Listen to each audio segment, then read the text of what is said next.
Olá, minha gente, tudo bem com vocês? Vamos dar início à nossa palestra no Congresso Nacional de Prevenção à Violência Psicológica. Então, primeiro queria começar conversando com vocês, me apresentando, né? Falando que eu não sou só esse rostinho aqui conversando com vocês, essa skin de quase médica, eu não sou só um currículo Lattes conversando com vocês, né? Eu também não me tornei essa pessoa aqui da foto do nada. Existe toda uma construção pessoal em torno dessa profissional que conversa com vocês. E aí, quando a gente fala de um congresso que aborda violência psicológica, e a importância de não silenciar falas, é muito importante que eu fale e que mostre todo o contexto de onde foi que eu vim, né? Mostrando que eu não sou só um aglomerado de acúmulo de títulos, né? Do currículo Lattes, eu sou um ser humano por trás de quem traz a mensagem. E aí, é importante que eu converse com vocês e que fale da minha formação também, porque a gente está falando de um evento científico, e aí todo evento científico se faz necessário que tenha um profissional habilitado para conversar com vocês. Então, eu vou mostrar para vocês um pouquinho do meu currículo, para mostrar minhas habilidades técnicas, para depois falar do ser humano que carrega essas habilidades técnicas, tá? Eu possuo graduação em enfermagem, eu me formei na Universidade Estadual da Paraíba em 2014. Fiz especialização em docência no ensino superior também pela mesma universidade. Fiz mestrado pela Universidade de Pernambuco, pela UPE, em 2017. E desde então trabalho com docência no nível superior, sou professora de faculdade, palestrante também. E atualmente eu estou concluindo o curso de medicina, concluo em alguns meses, a minha segunda graduação no curso de medicina. Eu sou docente da Universidade Maurício de Nassau, no campus Boa Viagem, sou docente das disciplinas de saúde mental para o curso de enfermagem e anatomia para os diversos cursos da base da saúde, então odonto, terapia ocupacional, fisioterapia, biomedicina, farmácia, nutrição, são cursos que eu ministro aula de anatomia. E as minhas áreas de interesse, né, de pesquisa, porque eu também sou pesquisadora, eu estudo psiquiatria adulta e infantil, saúde mental, comportamento infantil, distúrbios alimentares na infância. Eu tenho algumas publicações de artigos internacionais com relação à obesidade infantil, e também a minha dissertação de mestrado foi sobre disfunção sexual climatérica, né? A disfunção sexual no público feminino, e isso como um indicativo de qualidade de vida, tá? A sexualidade feminina, tá? Eu trago para vocês também aqui o link que dá acesso ao meu currículo Lattes e as minhas mídias sociais. Eu tenho uma mídia social pessoal, onde eu falo de uma forma mais informal, e uma mídia social para a docência, né? Então, a mídia social pessoal é Débora Rufino, traço med, e a minha mídia social voltada para a docência, conteúdo científico, é prof.deborarufino, traço med. O meu e-mail para comunicação, para dúvidas, para que a gente amplie também essa discussão, é rufino.debora@hotmail.com. Vocês já acabaram de me conhecer tecnicamente, né? Me conheceram tecnicamente falando no meu currículo Lattes. Agora, vamos conversar um pouquinho sobre o ser humano Débora, né? Que é quem deu esteio, fez a base para que existisse a profissional, né? E a profissional que vai falar com vocês sobre violência psicológica, o poder da fala. Primeiro, eu queria que vocês conhecessem a minha família. Essa sou eu aqui no meio, esses são meus pais e os meus irmãos. Eu sou a terceira filha de quatro, e é nesse esteio familiar, nessa base familiar, que eu aprendi a ter o poder de fala.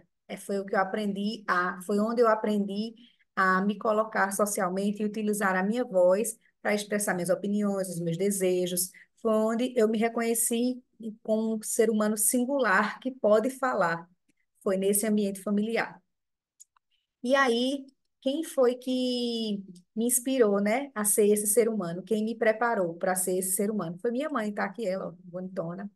A minha mãe foi a primeira mulher que eu reconheci o poder de fala.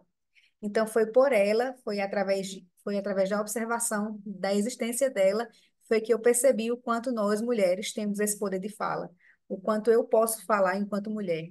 E aí ela sofreu diversas formas de violência, opressão, machismo, e ela resistiu a todas elas, não no comportamento, não estou trazendo essa discussão como certo ou errado, tá? Estou só mostrando como foi a decisão de escolha de vida dela. Não como militante, e sim como uma pessoa que estava vivendo as suas dificuldades e nos ensinando a não passar por elas. E ela resistiu e me ensinou a brilhar. Foi essa mulher aqui, ó, que resistiu a todas essas formas de opressão e de violência e que me ensinou a brilhar. E ela é professora. Na vida, ela também é professora. Ela tem a formação, né, para ser professora, mas ela não nos ensinou, ela com sua arte de professora, ela me ensinou a sua arte de ensinar a viver. A minha mãe é uma lição de poder de fala e ela me ensina a viver com a sua história de vida todos os dias. E aí, é, essa nossa palestra, ela vai fazer com que a gente reflita sobre a violência psicológica e o poder de fala, né? A importância do poder de fala e a violência psicológica que eu vou trazer para vocês, que a gente vai discutir, é a violência psicológica que acontece com mulheres, tá? Existem vários tipos de violência psicológica que pode acontecer com homens, com crianças, com idosos, mas eu vou trazer a violência psicológica, os casos e a nossa discussão de violência psicológica vai ser a violência psicológica praticada com mulheres, tá? Praticadas em mulheres. E apesar de saber que eu sou uma pessoa privilegiada por ter essa mulher excepcional, Edileide, como mãe, eu tenho certeza que vocês também conhecem, ou até mesmo são essas pessoas, né, que sofreram algum tipo de violência, que tiveram que exercer o seu poder de fala de maneira mais ativa e que eu sou privilegiada, mas eu sei que essa história é comum, que infelizmente existem muitos casos de violência psíquica, violência psíquica que leva à diminuição do poder de fala, e aí eu tenho certeza que vocês conhecem casos que vocês já, ou até mesmo são as pessoas que já sofreram algum tipo de violência psíquica, infelizmente, né? Porque as primeiras formas de violência enfrentadas pelas, porque as primeiras formas de violência enfrentada pelas mulheres são no encarceramento da liberdade pela fala. A primeira forma de violência que as mulheres sofrem, de uma maneira geral, é a privação da sua fala. É quando sua fala é diminuída, quando seu poder de fala é diminuído, quando ela não é reconhecida socialmente pelo que ela diz. Isso é a primeira forma, são uma das primeiras formas de violência psíquica enfrentada pelas mulheres.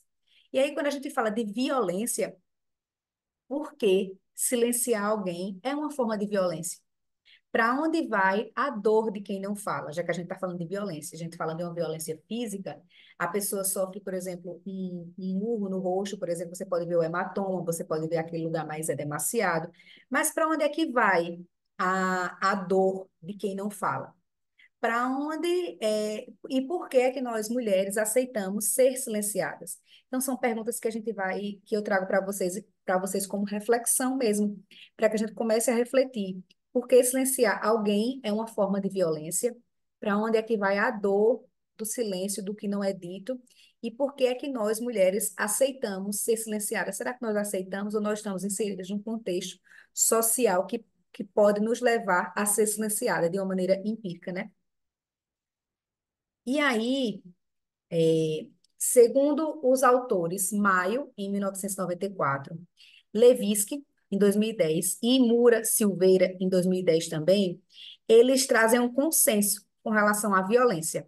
Há um consenso em dizer que a violência está presente em todas as sociedades, em todos os momentos da história, e ainda que com manifestações diferentes. Então, infelizmente, quando a gente está falando de um ser humano convivendo com outro, a gente vai associar isso a uma forma de violência, porque é um consenso em dizer que a violência está presente em todas as sociedades e em todos os momentos da história. É um fenômeno complexo, multifatorial, que nasce e se desenvolve pela interação do ser humano com a sociedade e na pluralidade da condição biopsicossocial do ser humano. Então, há um consenso em dizer que, enquanto existir ser humano interagindo com outro ser humano em diferentes contextos multifatoriais culturais, pela pluralidade do ser humano e da sua personalidade, vai existir algum tipo de violência, seja ela psíquica ou física. E aí, que tipo de violência eu estou falando para vocês? O que é violência? A gente primeiro precisa definir, né, o que é violência. Violência é uma palavra que deriva do latim, violentia, que é veemência e impetuosidade, ou violentos, que é aquele que age pela força.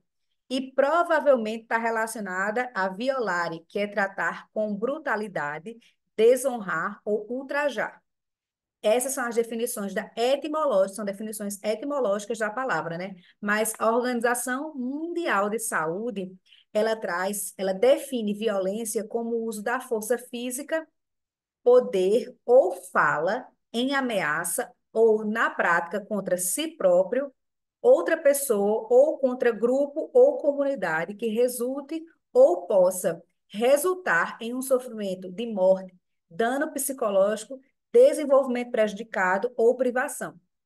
Então, a Organização Mundial de Saúde, ela traz já que a violência ela pode acontecer de forma física e a violência também pode acontecer pela fala. Então, as nossas falas são capazes de provocar danos físicos e psíquicos, e por essa razão é que nós a classificamos como um tipo de violência. Nós acabamos de falar sobre a violência física e a violência verbal, mas também aí existe outro tipo de violência, uma outra subdivisão, que é a violência pública e a violência privada.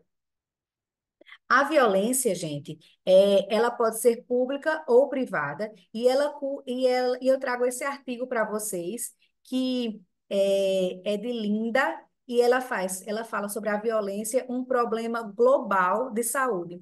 E ela traz a violência, nesses dois aspectos, ela traz a violência pública, que hoje em dia ela pode ser televisionada, e que a gente percebe ela de maneira mais fácil, né? E existe também a violência que é quase invisível, que é a violência privada. E essa violência, embora é um número maior de atos violentos que ocorrem sem ser visto nos lares, nos locais de trabalho, instituições sociais e médicas destinadas ao cuidado público. Então, gente, a gente tem essa violência que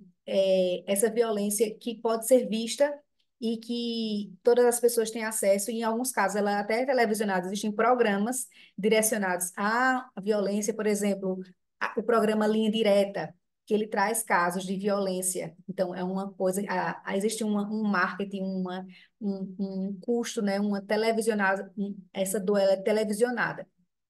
E existe também a violência que ela é privada, que ela vai acontecer dentro do lar, que ela vai acontecer na intimidade da relação, que ela vai acontecer no local de trabalho, ela vai acontecer em instituições sociais, e ela pode acontecer também no seu local de trabalho, e ela também pode acontecer dentro dos locais destinados à prestação de serviços de atendimento de saúde, por exemplo. Existe violência, por exemplo, a gente está falando de violência obstétrica, existe violência, a violência pode acontecer no âmbito público ou no âmbito privado, e nesse âmbito privado pode acontecer em diversos locais também, tá? E aqui eu trago para vocês o link do artigo completo para que, se vocês quiserem ter acesso depois, para ficar mais fácil, tá certo? E aí, a gente falou da violência física e a violência psicológica, a violência pública e a violência privada. E aí, trazendo como centro da nossa discussão a violência psicológica, ela é identificada já como um passível de punição. Como assim? Existe já uma lei que classifica o que seria a violência psicológica e também pode ser chamada de agressão emocional. É a lei que está dentro da Lei Maria da Penha, é, que é a Lei 11.340 de 2006, e ela foi publicada em 7 de agosto de 2006. E ela traz a violência psicológica ou agressão emocional. O texto legal, ele vai descrever como sendo condutas que causem danos emocionais, em geral, ou atitudes que tenham o objetivo de limitar ou controlar suas ações e comportamentos através de ameaças, constrangimentos, humilhações, chantagens ou ações que lhes causem prejuízo à saúde psicológica. Então, já existe uma definição legal sobre o que é violência psicológica ou agressão emocional, e já tem uma determinação na lei do que é que a gente identifica como esse tipo de comportamento transgressor. E o que é que o agressor faz, né? Porque, veja, na agressão física, o agressor ele vai deferir golpes ou ações que vão causar danos físicos. E o que é que o agressor que comete, né, violência psicológica ou agressão mental faz? Esse agressor, ele manipula o emocional das vítimas. Esse tipo de violência, além de causar instabilidade nas vítimas, pode desencadear uma série de outros problemas psicológicos e emocionais, como depressão, ansiedade. Pode levar a pessoa a um comportamento suicida e até mesmo cometer o suicídio, uma sensação de baixa autoestima e uma constante sensação de dependência do abusador. E aí, quando essa violência emocional, essa agressão psicológica, essa agressão emocional acontece dentro de um relacionamento conjugal, a gente chama isso de gaslighting, que é quando essa manipulação está presente nos relacionamentos. Então, na relação heterossexual entre a mulher e o homem, é quando esse homem manipula o comportamento, né, o comportamento emocional de suas vítimas. E quando a relação acontece no relacionamento homoafetivo, é quando a companheira também tenta manipular e controlar os sentimentos e pensamentos, o emocional da sua companheira, né? Então, a gente tem a definição certinha, que já tem lei determinada, que é a Lei Maria da Penha, que já tem a definição do que seria essa violência psicológica. A gente já sabe o que o agressor faz, que ele vai manipular o emocional dessas vítimas, e aí essa manipulação pode causar danos psíquicos, pode causar danos físicos, e baixa autoestima e uma sensação constante de dependência daquele abusador. E se esse comportamento de agressão emocional ou violência psicológica acontece dentro dos relacionamentos afetivos, ele tem um nome específico, que é o gaslight, tá? E aí, minha gente, quando a gente fala de violência é, psíquica, a gente pensa assim, Débora, como é que essa violência psíquica, quando foi que começou? Né? A violência psicológica, ela consiste em retirar ou desqualificar a fala da vítima. É quando você tira o poder da vítima de ter fala. Ela não é reconhecido o que ela fala, não tem poder, o que ela fala não é interpretado como verdade, então você desqualifica, você tira o poder de fala da mulher. E aí, isso não é um fenômeno atual, tá? Retirar o poder de fala da mulher, isso não é uma coisa que acontece agora, nos dias atuais. Quando a gente chega assim, tá acontecendo caso de violência psicológica, agora, em 2024. Esse fenômeno não é uma coisa que está acontecendo recentemente, não é um fenômeno atual, tá? Porque a violência psicológica, ela vai minar sempre a autoestima da vítima e induzir que ela não vai ser ouvida. Então, vai sempre ter alguém, o seu abusador, o seu agressor, vai estar sempre tentando induzir que aquela mulher não está sendo ouvida, não vai ser ouvida, que ela pode falar o que ela quiser, que ela não vai ser ouvida. E aí, eu trago como exemplo para vocês que isso não é um fenômeno atual, que as mulheres não são ouvidas, que elas sofrem violência psicológica há muito tempo, quando a mulher ela só adquire o poder de votar, né, de ter voz social, em 24 de fevereiro de 1932. Até aquele momento, as mulheres não podiam votar. E a explicação para que elas não pudessem exercer o seu poder de cidadania é que elas não tinham educação, não tinham capacidade cognitiva de decidir o seu voto, porque elas não tinham tido educação regular para isso. Porque, gente, a educação para as mulheres da época era destinada para que elas gerissem melhor o lar. Então, a educação feminina naquela época, de 1930, era para dar àquela mulher condições para que elas fossem as melhores gestoras do lar possíveis e não cidadãs. Então, a mulher, até 1932, não votava por não ter tido acesso à educação formal. E a justificativa é de não existir capacidade técnica e cognitiva para que aquela mulher, para que aquele corpo feminino exercesse a sua cidadania. E aí, gente, isso é uma forma clara de violência psíquica, né? Quando você tira da mulher o seu poder de fala, porque uma pessoa que não é capaz, que não tem direito de exercer o voto, ela não tem voz social. Essa mulher não é ouvida socialmente, porque ela não é nenhuma cidadã, tá?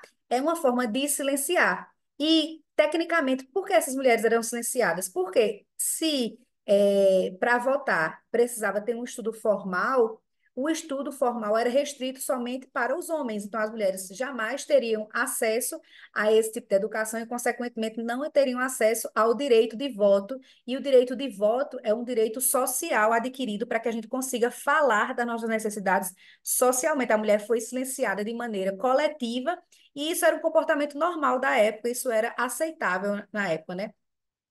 As mulheres, naquela época, só tinham estudo para o gerenciamento do lar. E uma das disciplinas que as mulheres aprendiam na escola era, por exemplo, a economia doméstica.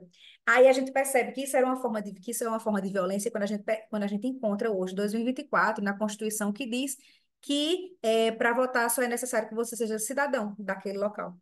Então, foi retirado realmente, aquela mulher ela foi silenciada e ela adquiriu esse direito a partir de 1932. E aí eu trago para comprovar para vocês que eu converso aqui não é fonte e vozes da minha cabeça. Está aqui a ficha catalográfica de um dos livros utilizados para a educação doméstica na época, que é a disciplina de economia doméstica para a formação feminina. E aqui está algumas imagens da época das mulheres, das crianças, das meninas na escola, aprendendo a costurar, aprendendo a gerir a economia doméstica, né? Tudo era voltado para o lar.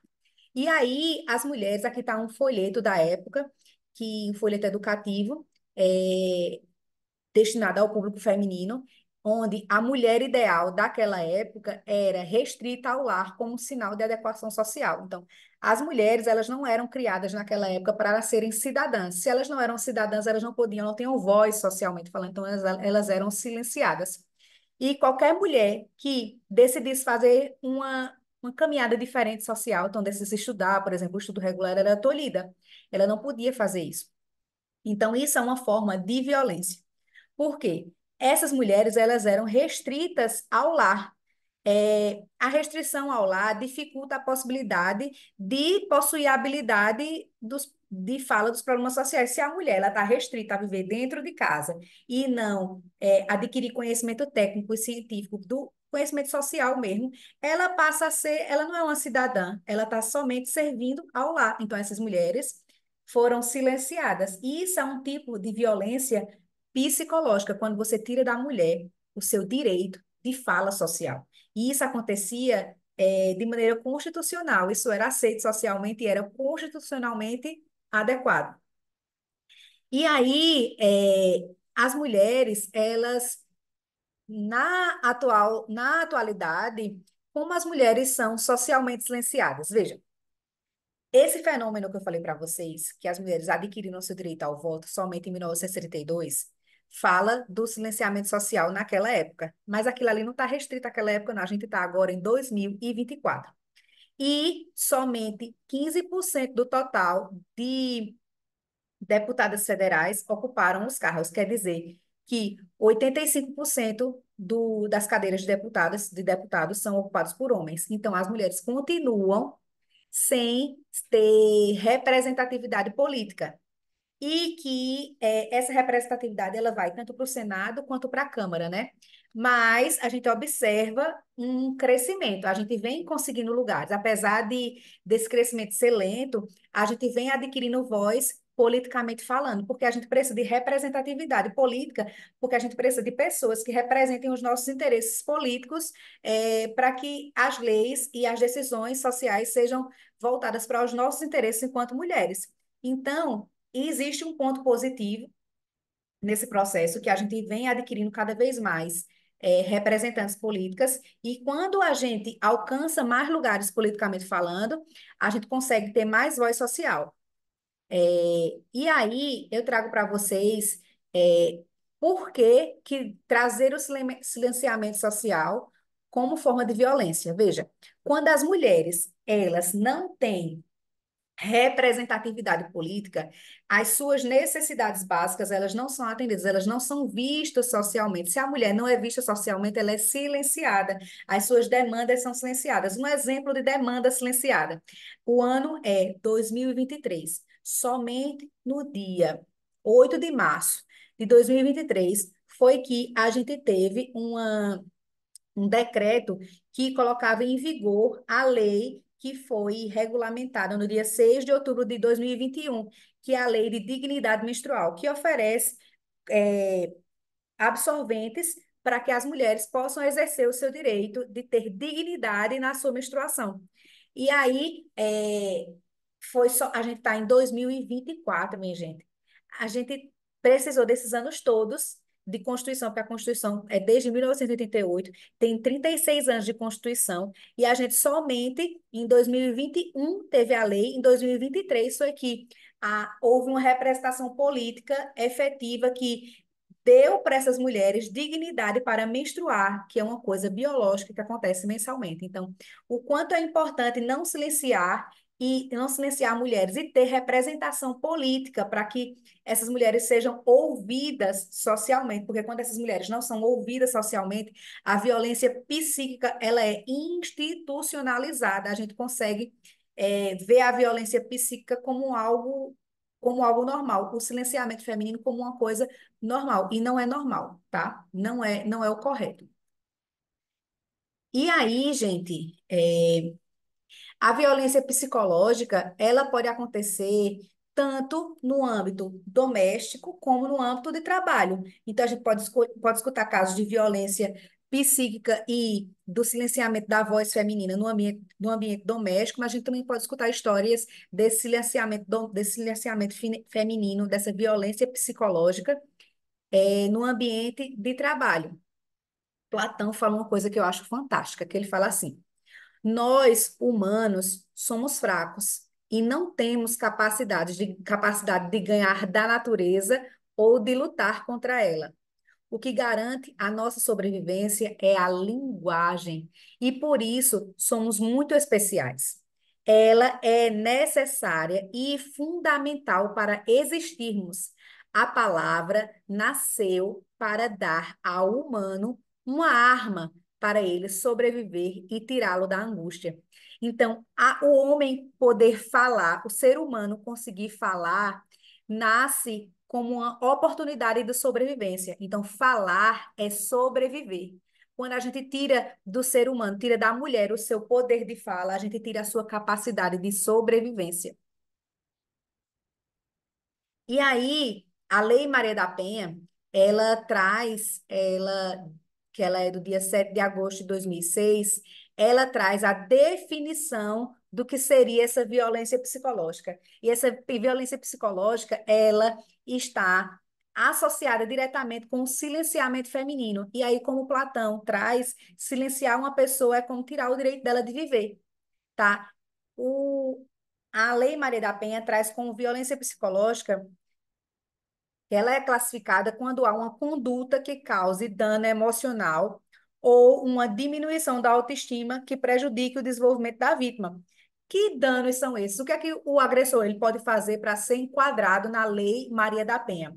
Esse agressor pode praticar qualquer tipo de constrangimento, humilhação, manipulação, isolamento, vigilância constante, insulto, chantagem, violação da intimidade, ridicularização, exploração e limitação do direito de ir e vir, tirar a liberdade de crença, distorcer ou omitir fatos para confundir a mulher sobre sua sanidade e memória.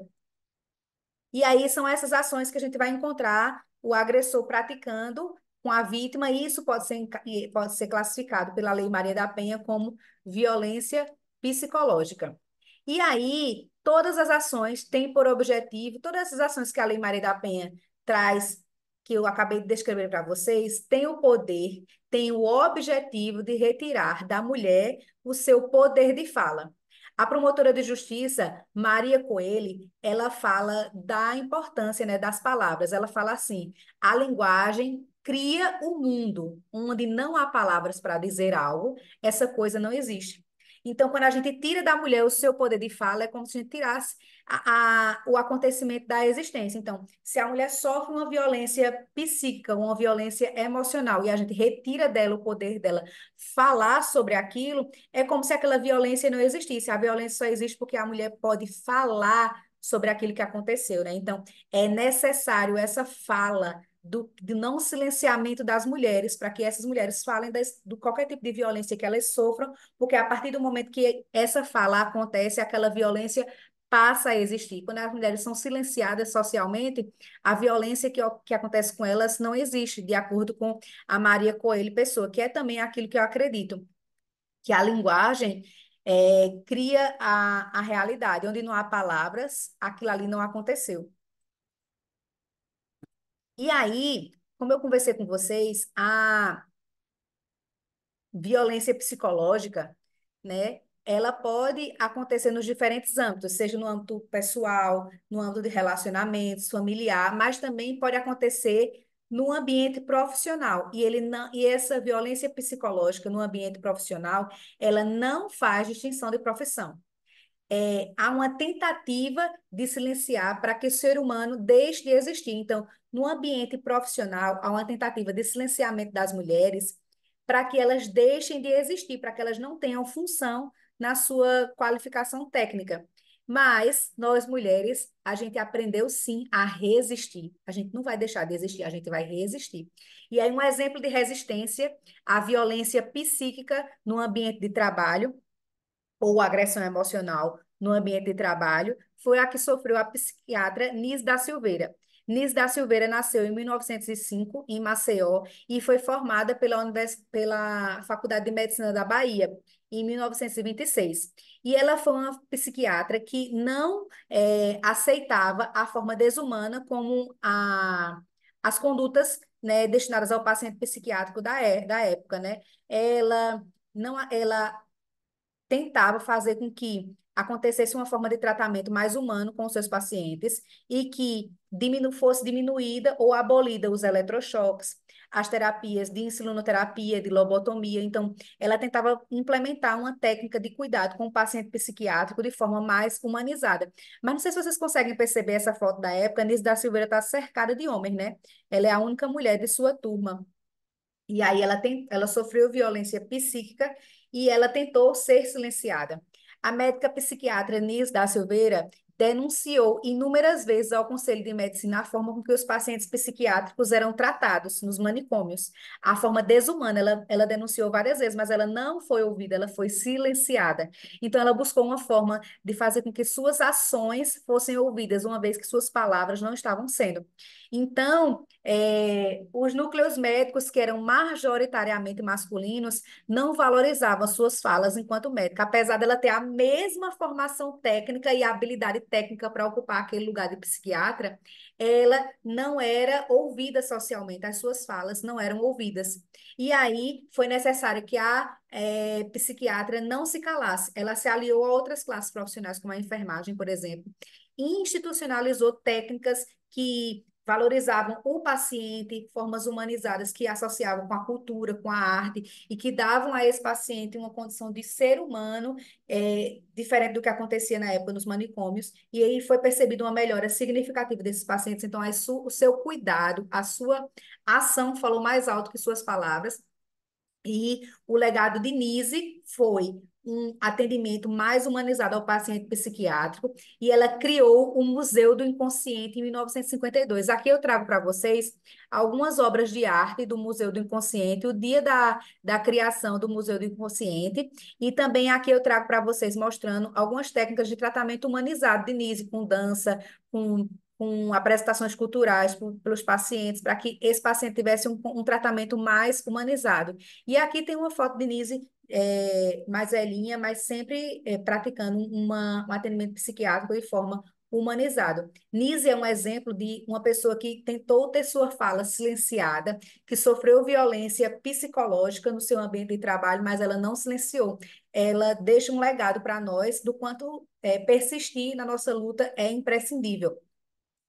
Mas nem todos nós temos a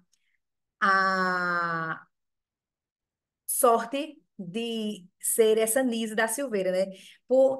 Infelizmente, em algumas situações, as mulheres, quando sofrem violência psicológica, elas podem vir a óbito, porque a violência psicológica, minha gente, ela mata um pouco todos os dias.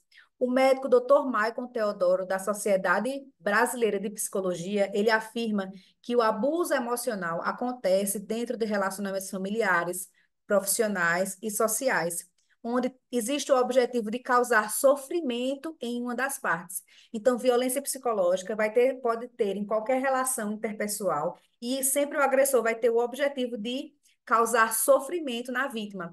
E a violência psicológica traz consequências para a saúde física e para a saúde mental. E ela pode causar problemas como depressão e ansiedade, até pensamentos suicidas.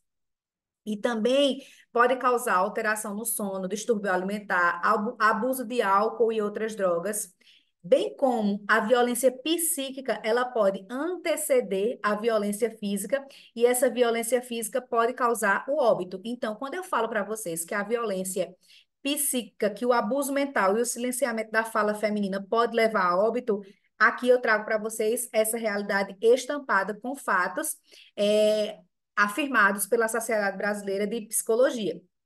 E aí, esses dados que eu trago para vocês, eu trago também comprovações pelo Ministério da Saúde. Eu trago o print, né, do site do Ministério da Saúde, falando, porque eu acabei de dizer para vocês que a violência psíquica pode causar distúrbios como depressão e ansiedade. E aí, o site do Ministério da Saúde fala que a depressão é um problema médico grave e altamente prevalente na população em geral. E, de acordo com o um estudo epidemiológico, a prevalência de depressão ao longo da vida no Brasil está em torno de 15%, segundo a OMS. E a prevalência de depressão na rede de atenção primária é de 10%. Então, dos atendimentos que acontecem na rede de atenção primária, nas unidades básicas, 10% dos atendimentos é relacionado à depressão e ansiedade. Então, se essas doenças, elas podem ser fruto, né? Ela pode ser resultado da violência psíquica, isso é sim um problema de saúde pública já apresentado. E os estudos mostram que, com relação à prevalência de violência psicológica, nós temos uma prevalência de 20% maior em homens, em mulheres, e 12% em homens. Então, a gente consegue perceber que mulheres são mais afetadas pela depressão que os homens, e isso tem uma relação direta com os abusos psicológicos, que a depressão e a ansiedade pode causar depressão e ansiedade. Está aqui o site do Ministério da Saúde mostrando os altos índices de depressão na nossa sociedade. E aí, eu conversei com vocês falando assim, gente, a violência psicológica, o silenciamento das vozes femininas pode levar à morte. E uma das causas de morte é através do suicídio. Então, o silenciamento da voz feminina, a violência psicológica pode levar essa mulher a cometer o suicídio.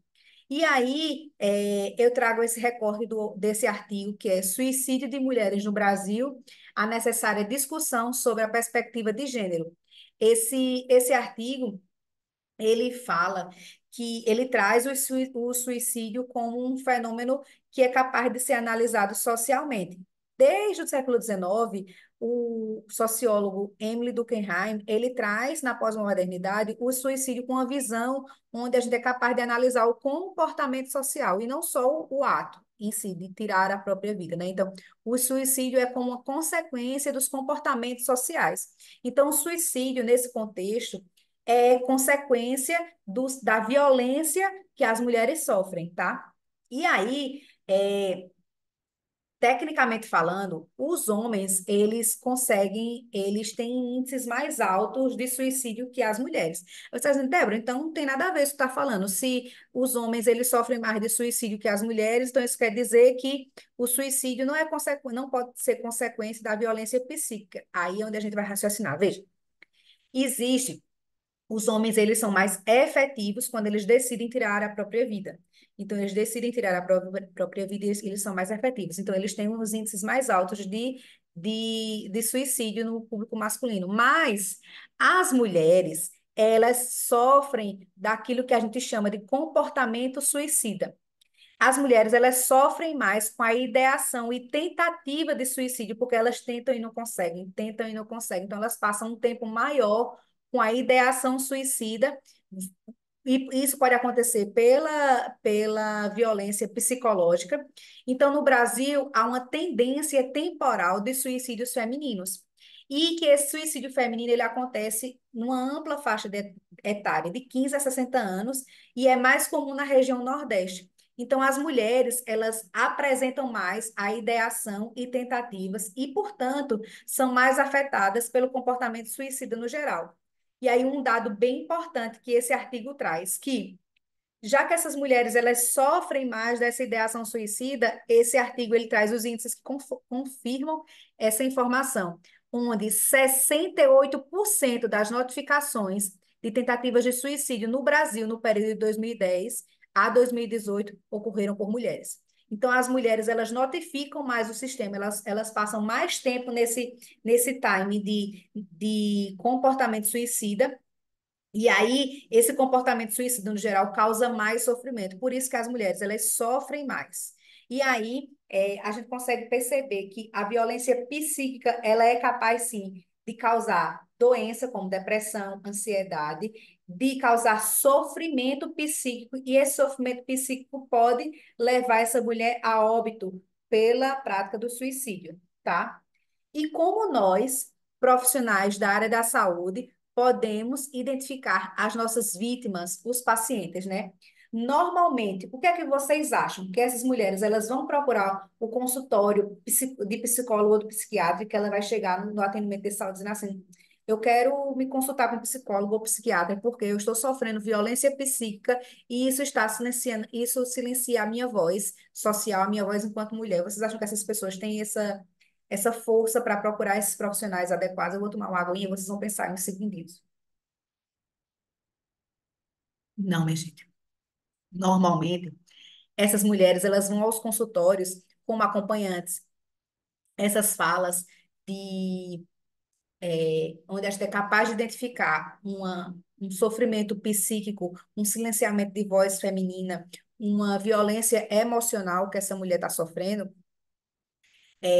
ela acontece normalmente quando essa mulher vai a uma outra consulta, por exemplo, vai levar o seu filho no pediatra, ou vai levar o filho a puericultura no PSF, ou vai levar um pai, a mãe para uma consulta, ou vai para uma consulta ginecológica, que essa fala de uma pessoa que está sofrendo violência pode ser interpretada pelo profissional da área da saúde.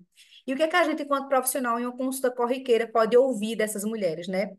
A gente pode ouvir que na sua relação ela tem críticas maldosas, acusações, xingamentos, ofensas, desprezo, ironia, ameaças veladas, silêncio como forma de punição, controle dos passos da vítima, frases ditas com o propósito de confundir e outros comportamentos são repetidos pelo acusador ao longo do tempo.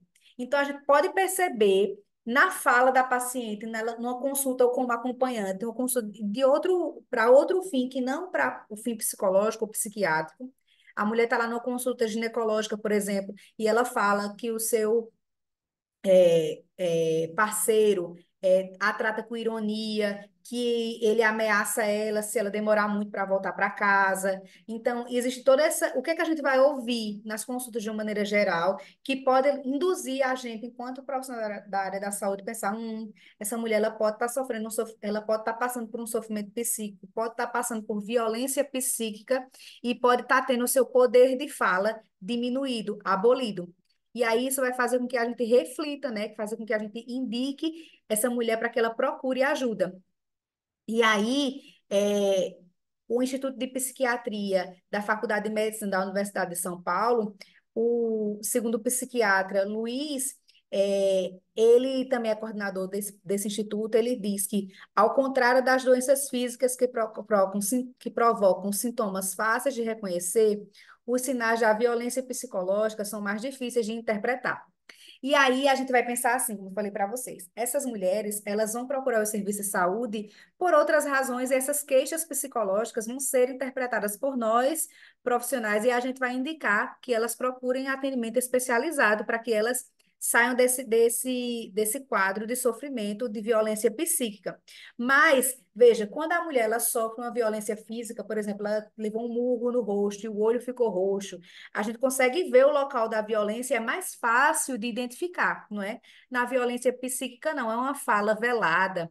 E em muitas situações, a gente vai perceber que aquela mulher ela vai falar que está infeliz, vai falar que o local onde ela está vivendo ela não está plena, que ela se sente, que ela fica triste com frequência, que ela geralmente se sente infeliz, mas que a gente percebe uma controvérsia, porque em algumas situações, socialmente falando, quando você olha para aquele ambiente familiar estruturado, você fala, como é que pode vir um sofrimento dali? É mais difícil da gente identificar esse comportamento violento, psicologicamente falando, em lares estáveis ou organizados, assim, a olho nu, né? Só vivendo mesmo naquele local é que a gente vai ver o quanto existe uma desregulação. É mais fácil a gente encontrar, perceber a violência psíquica em lares desorganizados, socialmente falando, né? Então, esse psiquiatra, Luiz Kushner, ele é o coordenador desse programa e essa fala dele é muito importante quando ele fala que não é fácil de reconhecer essa fala e os sinais da violência psicológica, não é fácil de interpretar, né? E que há um empobrecimento das vivências que correspondem às suas habilidades e capacidades, diminuindo o seu potencial vital. Então, as mulheres, elas verbalizam que elas têm a sua vivência de sentimentos diminuída, que ela tem sentimentos ou pensamentos que desvalia e de desamor, sem empatia, sem ressonância amorosa. Essas mulheres, elas vão sempre verbalizar que elas estão tendo a diminuição do seu amor próprio, o seu amor perante as situações que a rodeia. Ela está tendo essa sensação de incapacidade para o amor, é uma das falas dessas mulheres. Mas que isso é de difícil interpretação, que não é fácil identificar a violência psíquica como é tão mais óbvio de identificar a violência física. Daí a importância de ter um profissional da área da saúde atento, né? E o que é que o profissional da área da saúde pode dizer ao paciente quando ele identifica essas falas, esses sinais de violência psicológica? A gente vai ter que ter uma intervenção enquanto profissional para que a gente não veja esse sofrimento no nosso paciente prolongado, né? E a gente vai colocar em prática algumas dicas para esse paciente, porque veja, em muitas situações a gente não vai olhar na primeira, não é tão fácil identificar, como a gente acabou de ver, né? Não é fácil de identificar a violência psíquica como é tão óbvia quanto a violência física. A violência psíquica ela é velada, é preciso que a gente tenha um olhar atento, um ouvido atento, e é preciso também que o nosso paciente ele reavalie, né? Que ele traga mais luz sobre aquela situação para que seja mais clara a identificação da violência psicológica. Então, o que que a gente vai dar como conselhos ao nosso paciente quando a gente perceber algumas falas que indiquem violência psíquica e silenciamento da sua própria voz, né?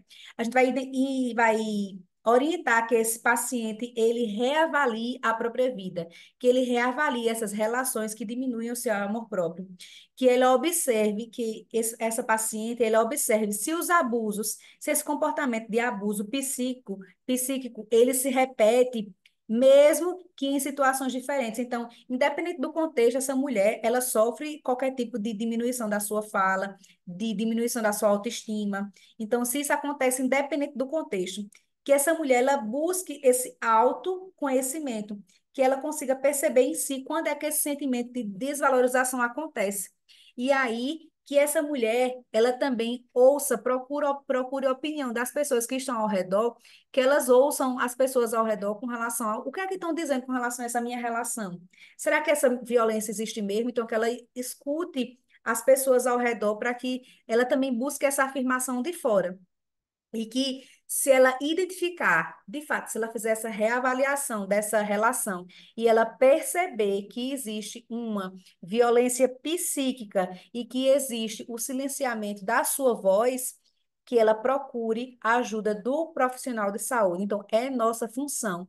Depois que essa mulher faz essa reavaliação das suas falas, e do que está acontecendo com ela, se ela realmente perceber que está acontecendo algum caso de violência psíquica, e a gente também percebendo que existe violência psíquica, a gente tem que indicar que essa mulher procure a ajuda dos profissionais de saúde.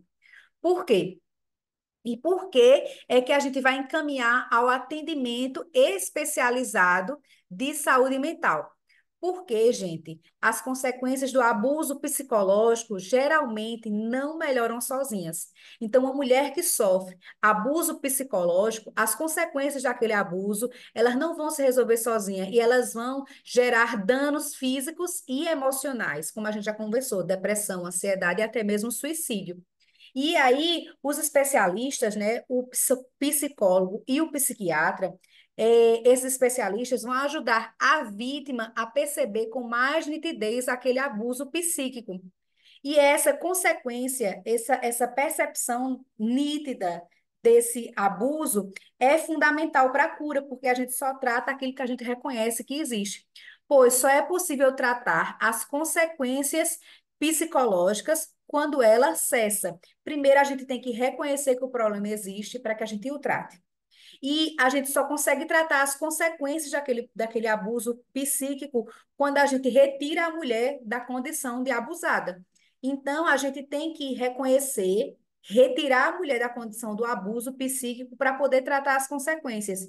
Então, é imprescindível que o profissional da área da saúde especializado, o psicólogo e o psiquiatra, trabalhem identificando esse comportamento para retirar essa mulher dessa situação de vulnerabilidade.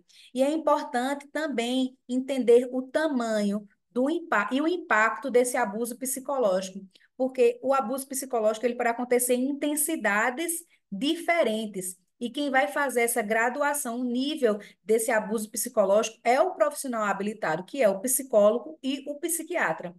E quando o sofrimento é muito pesado, a pessoa naturalmente não tem recursos internos para se livrar dos danos do sofrimento psíquico. E aí é o momento de buscar ajuda, porque o sofrimento ele pode levar a pessoa a não ter a habilidade de melhorar sozinha, como eu falei para vocês, as consequências do abuso psicológico geralmente não melhoram sozinhas.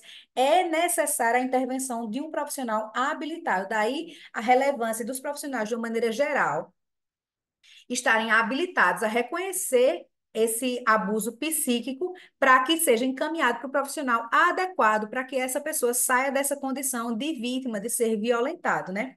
E além do psicólogo e do psiquiatra, essa pessoa pode precisar de um assistente social e até mesmo de um advogado, a depender do nível de violência psíquica que o nosso paciente esteja sofrendo. E aí, você vai pensar assim: ah, Débora, por que é que tu está dizendo isso? Que eu tenho que saber reconhecer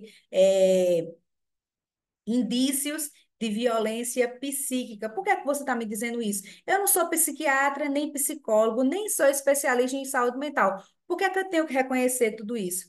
Porque, gente, a gente, enquanto profissional da área da saúde, a gente vai responder legalmente quando a gente passa, quando um paciente passa pela nossa visão, pelo nosso tratamento, e a gente não é capaz de identificar o comportamento de vítima, né, que está sofrendo violência psíquica e que está tendo sua voz silenciada, porque o artigo 66 do Decreto 3.068 de 1941 reconhece como contravenção penal, então a gente pode ser punido penalmente a omissão do profissional de saúde que não comunicar o crime do qual tenha tomado conhecimento por meio do seu trabalho. Então, já existe a Lei Maria da Penha, que reconhece violência emocional, a violência psíquica, e é crime que é passível de contravenção penal quando o profissional da área da saúde percebe a violência psíquica e não denuncia.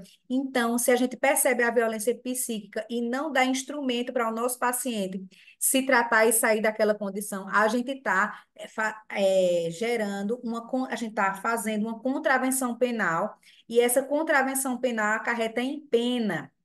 A interpretação desse artigo remete à ideia de que o profissional da saúde deverá comunicar o crime cometido contra a pessoa, independente da idade, gênero ou gênero da vítima. Então, sempre que o profissional da saúde percebe na consulta que o seu paciente, seja esse paciente direto ou não, por exemplo, pode ser um acompanhante, e ela fala sobre uma situação de violência emocional e o profissional não tenta resolver o seu problema, encaminhando para o psicólogo ou para o psiquiatra, ele está se omitindo a comunicar um crime, se omitindo na execução do seu trabalho. E isso é passível de pena, né? A gente vai cumprir uma pena por não exercer a nossa função enquanto profissional da área da saúde. Então, é uma função muito importante. Porque o crime raramente vem sem indícios prévios. Gente, como eu falei para vocês, se a violência ela é psíquica, essa pessoa pode ter depressão, ansiedade e pode vir a cometer o suicídio. Essa violência psíquica, ela pode anteceder uma violência física, e essa violência física pode culminar em um feminicídio. A vítima de violência psicológica foi silenciada pelo agressor e dificilmente vai procurar a ajuda do profissional. Então, é necessário que a agente profissional da saúde identifique aquela situação do sofrimento e faça com que a vítima reflita sobre a sua condição para que ela se sinta amparada e seja encaminhada para o serviço de saúde adequado com os profissionais psicólogo ou psiquiatra para oferecer ajuda. E as suas queixas ocorrem, por exemplo, em consultas de pediatria, puericulturas, consultas ginecológicas, ou até mesmo quando essa mulher está acompanhando um outro parente numa consulta. É assim que a gente consegue perceber as denúncias, são os maiores índices de denúncia de violência psíquica. Não é, a mulher não vai procurar diretamente a consulta com um psiquiatra porque está sofrendo violência psíquica. São poucas essas mulheres. É necessário de um olhar atento de nós, profissionais da área da saúde, de uma maneira geral, nós, profissionais generalistas, vamos perceber esse comportamento de pessoa violentada que está sofrendo violência psíquica e nós vamos fazer com que esse paciente ele reflita sobre aquela realidade que ele está trazendo.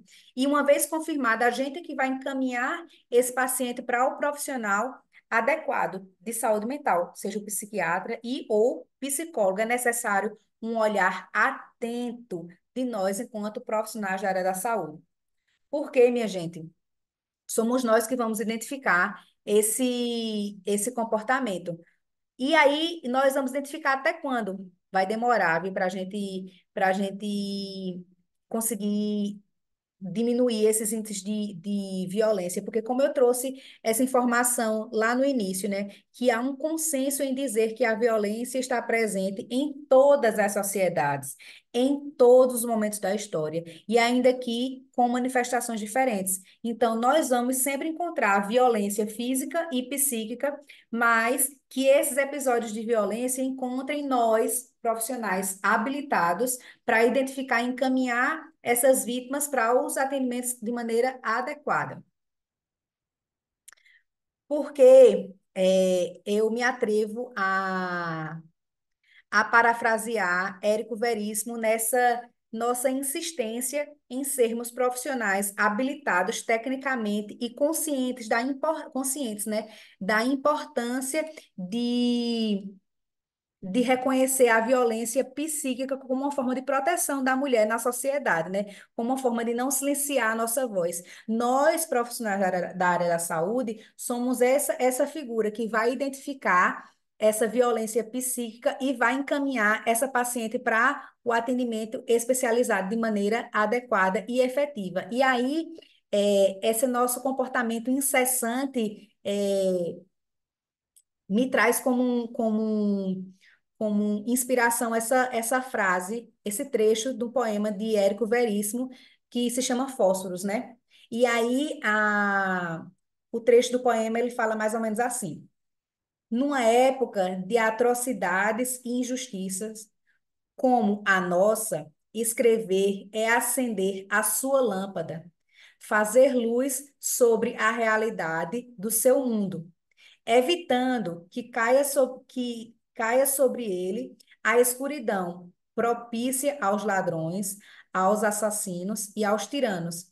Sim, segurar a lâmpada a despeito da náusea e do horror. Se não tivermos uma lâmpada elétrica, acendamos o nosso toco de vela. ou, em último caso, risquemos fósforos repetidamente com um sinal que não desertamos o posto. Então, que nós sejamos esse profissional incessante, incansáveis, nós sejamos profissionais incansáveis, que não vamos desertar o posto, assim como o Érico Veríssimo fala, e que nosso conhecimento nas nossas consultas como profissional seja a nossa lâmpada, a nossa luz, e que a gente siga sempre iluminando o caminho dos nossos pacientes. Então, espero que essa nossa conversa sobre violência psicológica no público feminino tenha sido de grande valia para vocês, porque foi para mim de grande valia escrever sobre isso para vocês, fazer com que a gente reflita sobre esse problema social. E aqui estão algumas referências que eu utilizei para a produção dessa palestra. Aqui está algumas formas de contato de vocês comigo, seja minhas redes sociais, e o meu e-mail pessoal, para que a gente possa ampliar essa discussão. Muito obrigada pela atenção de vocês. Que isso venha a contribuir para a formação técnica e científica, que a gente seja não só profissionais, mas seres humanos inseridos na sociedade, mais conscientes e orientados do que nos rodeia, dos problemas que nós temos que enfrentar também como profissionais e como cidadãos. Muito obrigada. Desejo tudo de bom e uma excelente formação profissional e congresso para vocês. Um abraço.